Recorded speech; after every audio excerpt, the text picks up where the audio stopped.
Let's get to these power rankings of the Super Bowl week. Barstool turned up for the Super Bowl, and I had my eyes on everything. I had my eyes on everything. I had my eyes on everybody, and I was locked in on everybody that was putting stuff down. Shout out to everybody that was out at the Super Bowl. Shout out to the people that were behind the scenes. I want to give honorable mention to Connor Griffin, champion, made it to the game, brought great vibes. Shout out to Connor Griffin like that. Honorable mention, Ebo, back in Chicago. I saw a lot of clips of Ebo doing all kinds of shit, bro. Ebo was basically making like Wes Anderson movies with Blutman in the hallway. Artistic. I saw the vision. I fuck with it. And then he cleaned up the Mostly Sports studio. That's impressive. Almost nobody at all of Barstool has the initiative to clean, except for Esperanza, the cleaning lady. Almost nobody is doing it themselves. That they're like, hey, I'm going to pick it up and I'm going to fucking clean myself. Ebo said, I'm going to clean, I'm going to organize, I'm going to time lapse. Shout out to Ebo. He really did it. He crushed it with that one. Honorable mention, fights, dude. Fights took care of business at the dozen. Fights did a great job with the sketches. Fights, one of the most pleasant people to be around anytime that I'm around him. So easygoing and such good vibes. Not a shred of like knotted up muscle negativity coming out of him. A man who seems to truly be at peace with himself. Also, I want to throw it up for Danny Conrad. Okay? Danny Conrad is fucking hilarious. Danny Conrad killed it with his video when he went out with Kate.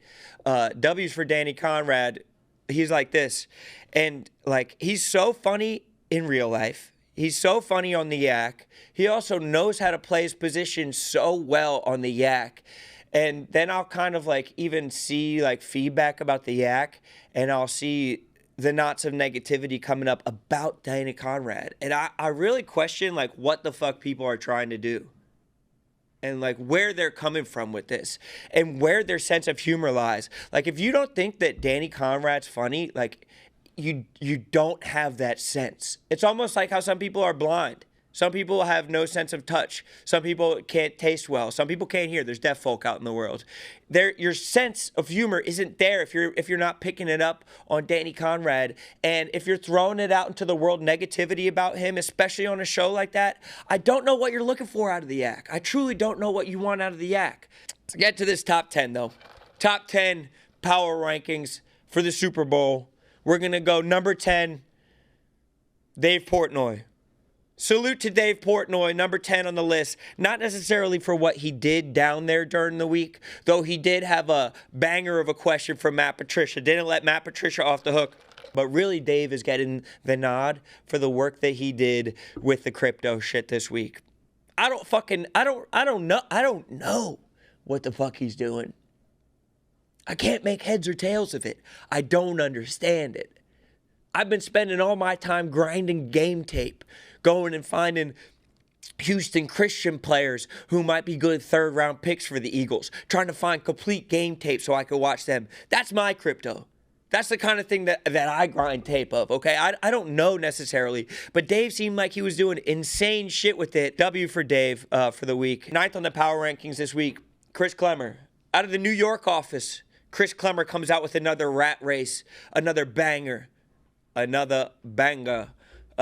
He went down to New Orleans. I was supposed to be there. Unfortunately, I had some family stuff that went on that I wasn't able to be there. I had to cancel last minute. But he came out with another rat race. Salute to Clemmer for fucking trying, dude. Salute to Clemmer for making stuff happen. Salute to Clemmer for being outside, continuously pushing it, caring a lot about his product, being deep into the edit, promoting it, and making cool stuff happen.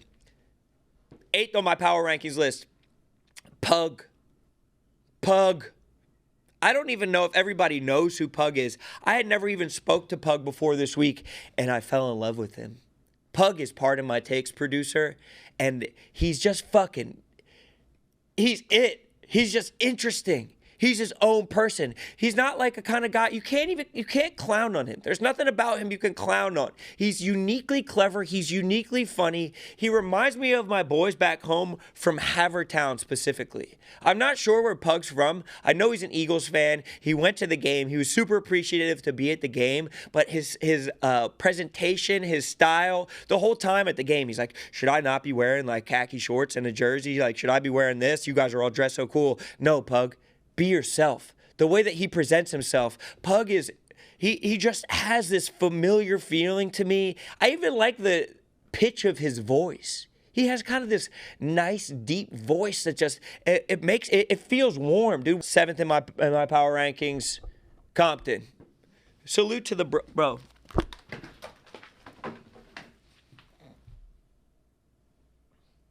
Salute to the bro, Compton. What a run Compton had, man. We're losing Compton. We're losing Luan. We're losing our entire Bussin' with the Boys family. And it makes me sad. But Compton, what a week to go out on. Maybe he had the shits. That's fine. He had a bunch of great interviews. That's great. But he got to end it all with a fucking dub in the dozen. He got to go. He had a send-off with the Booze Ponies, winning on the biggest stage under the brightest lights. Shout out to Bussin'. They had an incredible run with Barstool. They had an incredible run this week. Shout out to the Booze Ponies. Taylor, too. They also, sidebar, they came on RoneDotCom this week. They shot a new series that we're doing called Warm Ones. And they're good. They're funny. I think Warm Ones, honestly, it could have been its own entire YouTube channel. I'm so excited for you guys to see Warm Ones. Shout out to Will and Taylor. They had a great run at Barstool. Whatever they do next, we'll definitely be rooting for them. And I'm happy to see them get the bag. Nothing makes me happier than seeing millionaires get closer to being billionaires, okay? Number 6, he wasn't down there in New Orleans. Mook, bro. Shout out to Mook because of what he did on Broad Street. Shout out to Mook for being outside, for caring enough to make the video, for caring enough to call me beforehand and said, hey, what has worked for you in Man on the Street videos? And I said, get the action. Have people moving around. Give people, just give them the mic. Let them go off. He had the combination of the good editing, the good clips, the wherewithal to kind of step back and let Philadelphia be Philly. Shout out to Mook. He did an incredible job up there. That guy, he cares. He deserves respect. He deserves support, and he's a good dude deep down. Number 5 on the week, Kate. W's for Kate, bro. Kate's so funny on the yak. The video that she did with Danny, so good. Kate just cares. Kate cares so much. Kate apologizes because she's deep down, I see it, I understand it. She's a people pleaser. And I don't think that there's anything wrong with the deep down feeling of wanting to please people. And she cares so much that she winds up making great content. She killed it in that video with Danny. She murdered it with Jason Kelce. She murdered that roast of Jason Kelce. I was in the room, Jason Kelce's people all around. They're dying laughing. She has Jason Kelce, a man who has access to the funniest people in the world at all times. Hollywood, he's plugged in, throwing his head back, chortling, guffawing. It wasn't a giggle, it was a full belly laugh from a guy who is 90% belly. Shout out to Kate, the fact that she was able to do it with Jason Kelce, another woman who has just persevered and taken over. Number 4, it goes on and on. Can't understand how I last so long. I must have superpowers. Bro, shout out to Gilly. Gilly brought it home. He was everywhere in New Orleans this week. I look up Gilly's in parades. Gilly's on Club Shay Shay. Gilly is outside getting the balls from the players. Gilly is on the stage after the Super Bowl.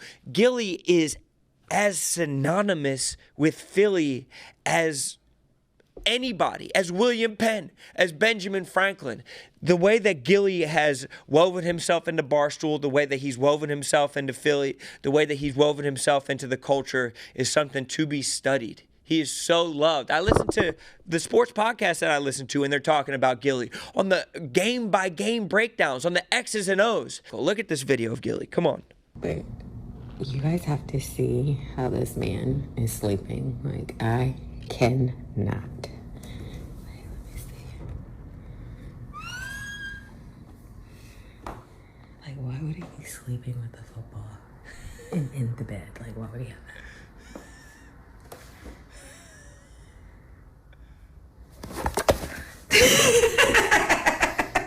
Like, why would you be sleeping with this football? Bro, I know that's real.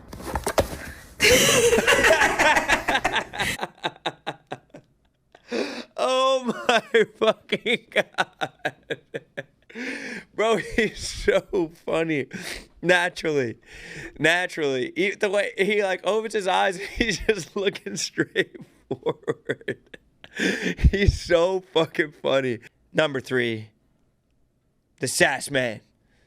Can we pay Sass? Can we please pay Sass? Can we get a fucking bag for Sass? A big bag, too, with the $sign on it. Scrooge McDuck. Can we please pay Sass? He is so natural. There shouldn't be a company event that Sass isn't invited to. He's natural. He's born for it. Pay Sass. Get the money bags going in the chat for Sass. Please get some money bags going. Can we drop some cash on Sass's fucking head? He's natural at it. He's born for it. We need to push this boy to be outside. He's too good. You put him on the yak, he puts up generational numbers. He's Wilt Chamberlain with the 100. But there's 1,000 on it. He did 10 100s. He did 100 100s. He's 10,000. Pay Sass. Get the money bags going. Keep the money bags going for Sass. Pay this man his fucking money. He crushed it on the yak the entire week. Dubs across the board. He crushed it at the Super Bowl. The numbers are fucking crazy. He crushed it on Anus. He crushed it on Son of a Boy Dad this week. He is natural. Get the fucking money bags going for Sass. If you're not recognizing the run that he goes on, if you're not recognizing the natural skill that this guy has, you're fucking asleep. All right? It doesn't make sense. He's too good. Pay this fucking man his money. Stop playing with Sass and start paying with Sass. Bro, I wax poetic about Sass all day. Bangers of tweets. Bangers of comments live. Natural funniness. Pay Harold. I'm about to give him his wake-up call. All right. He's not working. He's not waking up, dude. Alarm's not set until 11 anyway. It's way funnier that he doesn't pick up. I'm about to hit him with a wake-up call every week. And if he does wake up, it's like Goodwill Hunting. I just hope he's not. I hope he doesn't pick up. You know, if he wakes up, something's wrong. Second on my power rankings list, after everything that Max put in, after all the time that Max put in, after all the L's that Max has taken, and I'm talking about Phillies L's, big ones. I'm talking about Sixers L's, big ones. I'm talking about Eagles L's, big ones. And I sat there with our thighs touching for most of these L's, okay? Thighs pressed against each other like cheeks, bro. 2 thighs right next to each other. And I've watched him go through it. And I've watched the internet take glee in his losses.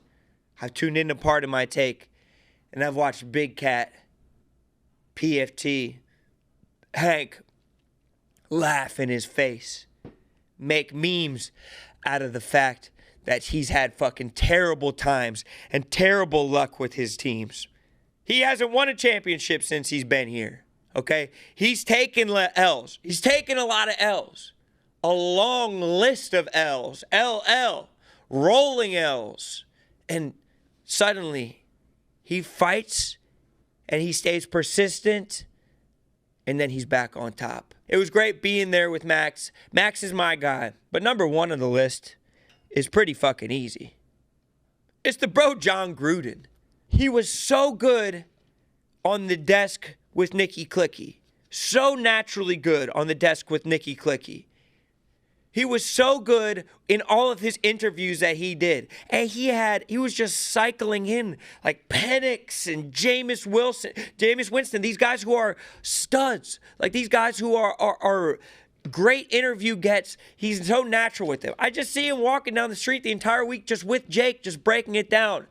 But then he hits the out of order sketch. He is one of the better hires ever. And of course, there'll be a day where he's not at Barstool because his ceiling's so high and because he was unfairly booted from the NFL by some anti-football pussies.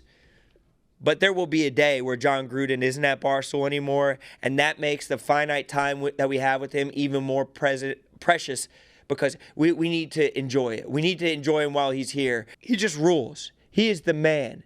He's just such a nice guy, such a great content hire, such a content machine this week.